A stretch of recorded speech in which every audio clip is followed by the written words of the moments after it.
সারা দেশবাসীকে বলছি, সবাই যার যার জায়গা থেকে শরীফ ওসমান হাদি হয়ে যান। প্রত্যেকে যদি আমরা আজাদির পক্ষে যাই, প্রত্যেকে যদি আমরা লাল সবুজের পতাকার পাশে দাঁড়াই, প্রত্যেকে যদি আমরা দিল্লির আধিপত্যবাদের বিরুদ্ধে দাঁড়াই, রাজনৈতিক দুর্বৃত্তপনা যারা আছে দিল্লির গোলামদের বিপক্ষে দাঁড়াই, তাহলেই হচ্ছে আগামী দিনের ভবিষ্যৎ উজ্জ্বল হবে। বাংলাদেশের কোটি কোটি মানুষের সবাইকে একজন করে করে শরীফ ওসমান হাদি হয়ে যেতে হবে আজকে, এবং এটাই হচ্ছে বাংলাদেশের আগামী দিনের মুক্তির লড়াই।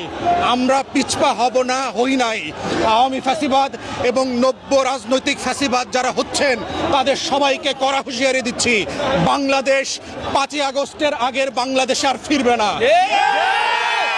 ইদার আপনাদের পালাইতে হবে, পালানোর দেশ বিক্রি করেন, কোন দেশে পালাবেন এবং কিভাবে পালাবেন সেটা খুঁজে বের করেন, তা না হলে আজাদির পক্ষে অবস্থান নেন। এটাই হচ্ছে একমাত্র উপায় বাংলাদেশকে আগামী দিনে স্বাধীন সার্বভৌম রাখা। এবং